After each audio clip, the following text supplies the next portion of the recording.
Welcome back. Today we are talking about, in the GR8 podcast, my most anticipated movies of 2023.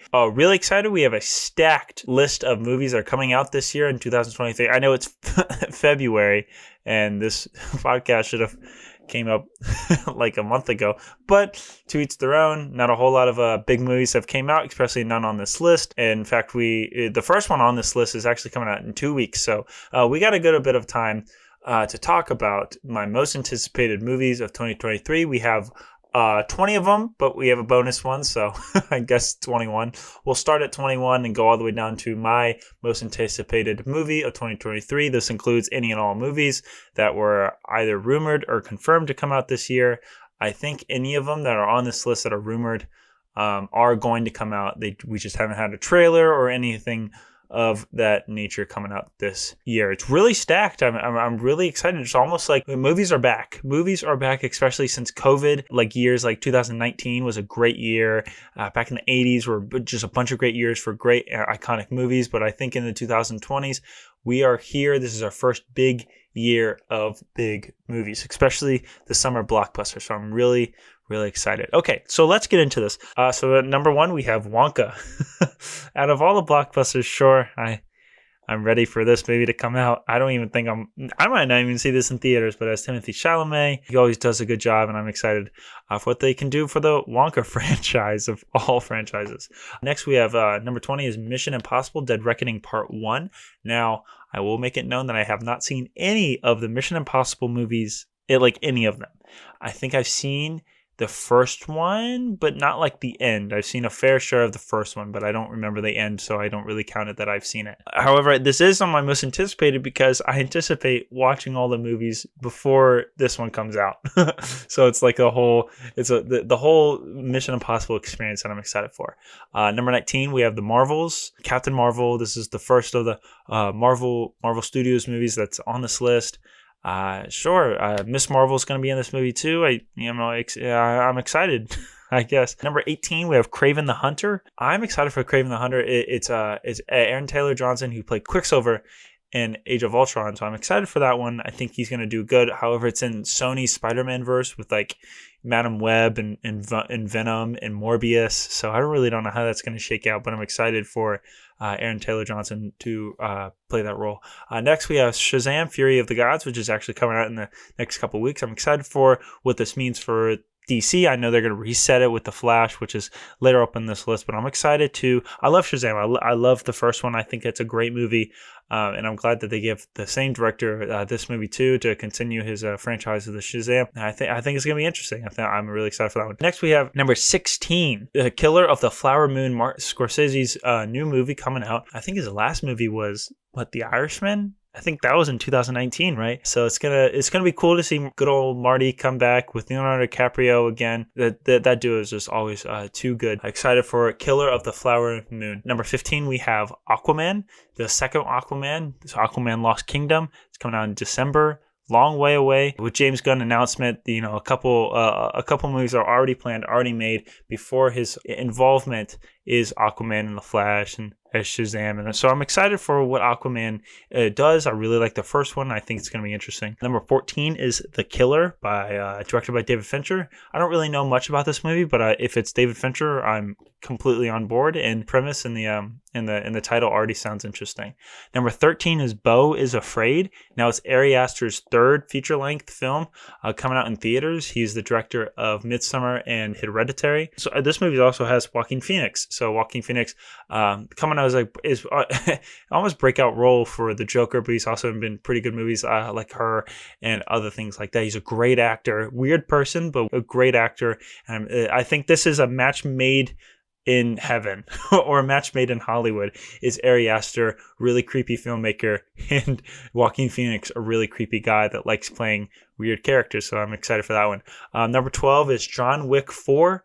I think this is the end, right? This is the end of John Wick, but they're coming out with Ballerina, which is Ana de Armas' version of John Wick, or at least her franchise within the universe. I'm excited to see how they end off John Wick. They left him at the end of number 3 with one less finger than he started the movie with. So it's going to be interesting how he plays plays a role in the whole universe with number 4. Number 11, we have Hunger Games. Hunger Games Ballad of Songs and Snakes. I'm excited for this one. Last couple months, I've been really interested in what the Hunger Games is. Like, I've always dodged it for a good amount of time in my life. Like, I don't really understand the whole like hype about it. It's like the teen dystopian sci-fi movies, kind of like Twilight or Divergent or whatever. But Hunger Games has been able to separate itself from the pack, have a real meaningful story to tell. And then the 5th one, right? This is the 5th one, Hunger Games Ballad of Songs and Snakes.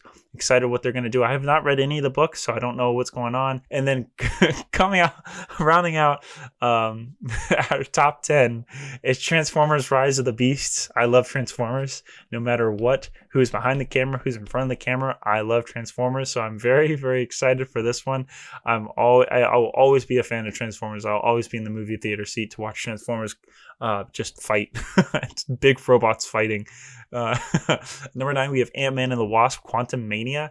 This is the introduction of Kang the Conqueror in the Marvel Cinematic Universe. Probably the next couple of phases, Thanos. So it's really interesting, really cool to see Jonathan Majors play this role. He's already played it as the one who remains, or he who remains in the Loki series. But it's going to be cool for him to play a little bit different character in a feature-length film movie going against one of the Avengers. So I'm really excited for that one. Number 8 is Super Mario Bros. Really excited for this one. Animated movie. I think this is like the only animated movie that I have on this list. One of 2, I guess. Excited for this movie. I'm so excited for this movie. Everybody thought Chris Pratt being the voice of Mario was just going to be bad, but honestly all the voice castings for the different characters and all the trailers and teasers and promotional videos that we've got and also posters too, they all look pretty good. They all look great. They all look legitimate for the source material, the different games and things of that nature. I think we have now got past the video game movie curse, honestly. So I think that's going to be a good one. Number 7 is Blue Beetle. Now, this might be under everybody's radar, but I'm really excited for Blue Beetle. Blue Beetle is one of my favorite DC characters and one of my favorite comic book characters. I think he's a really cool character. I think he has cool powers. I think he has a cool backstory. And it seems like he's going to be in more of like a cyberpunk type of a world and environment. So that's going to be cool. I love the story and character of Blue Beetle. So I'm excited for that one. Number 6 is The Flash. And James Gunn with his video of talking about DC Studios, how they're going about. The Flash is apparently going to reset the DC Studios universe, like the DCU. So I'm really excited for what that means, how it is. Ezra Miller with everything going on. I don't know whether they're going to have Batman in it. Who knows if they're going to have multiple Flash in it? Who knows if they're going to have Supergirl in it? Who knows if this movie is even in existence? Who knows if this movie is actually going to come out? We have no idea, but I'm excited for it nonetheless. Starting our top 5 here, we have Guardians of the Galaxy Volume 3. Now we got not a full trailer, but a legitimate teaser for this movie, about an hour, a minute and a half long trailer for this movie, and it looks so good. This is James Gunn's last movie, last involvement in Marvel. So excited for how this movie shakes out, what it means for the rest of the Marvel Cinematic Universe, what it means for the Guardians of the Galaxy characters, who's going to come out alive, who have no idea. Star-Lord, Gamora, Drax. Well, Gamora's pretty much already dead, but Rocket, Groot. I think Rocket's honestly going to die, but I'm excited for this movie. I think it's going to be really cool, cathartic. I think it's going to show what James Gunn can do with a franchise of characters that he's worked so hard and passionate about throughout the years. Number 4 is Dune Part 2. I will say I'm not the biggest fan of the Dune story, and that's mostly because I haven't read the books. But when I saw the first movie, Dune Part 1, directed by my favorite director, Denis Villeneuve, I think he makes really good movies, good sci-fi movies, and he knocked it out of the park with the first one.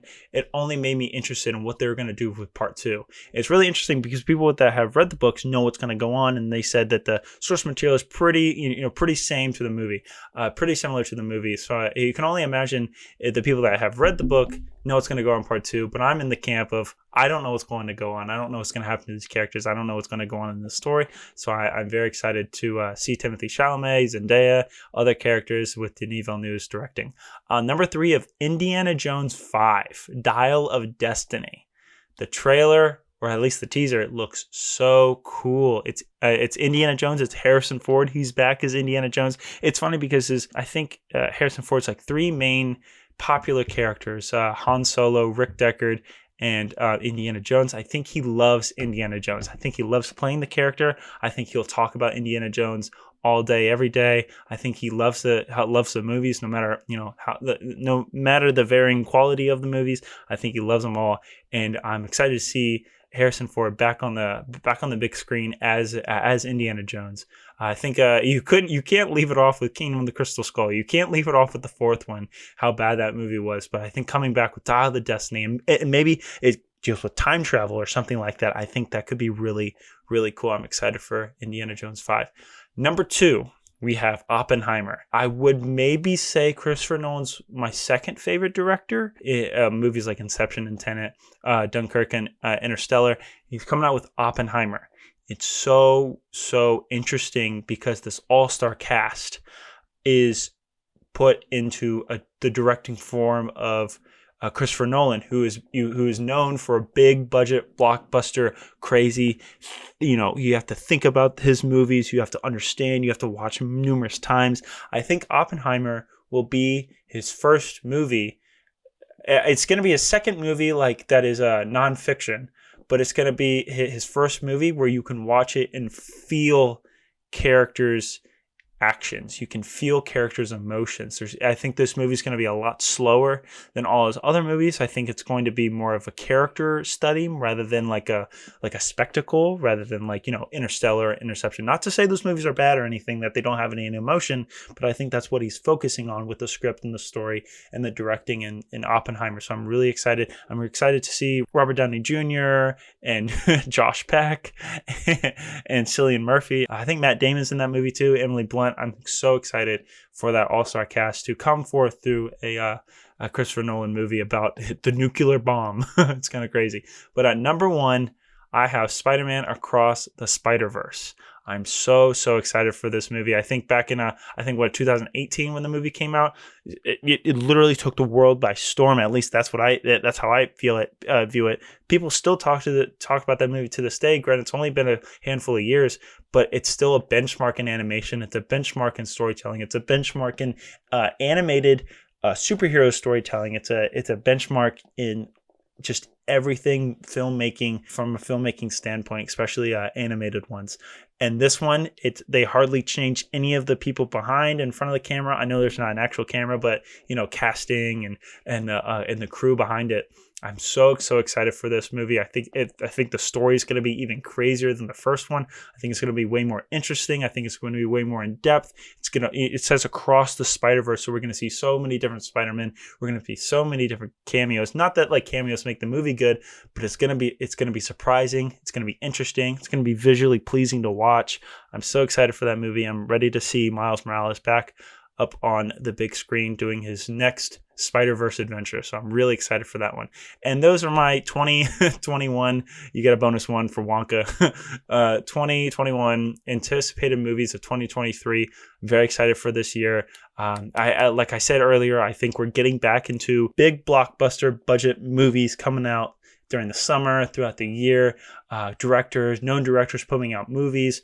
I think we lost a lot of that since COVID. Especially since 2019. We haven't had a whole lot of that. Last year was a pretty good year for film, but I think this year, especially for blockbusters, especially for big budget movies, I think movies are back. And that's really, really exciting. So thank you guys again so much for watching, or not watching, I guess, listening, and hearing me rant about movies that I'm excited about for the last 15 minutes. But I'm so excited about this year. Thank you guys so much for listening. I appreciate you. Thank you so much. And I'll see you guys in the next one.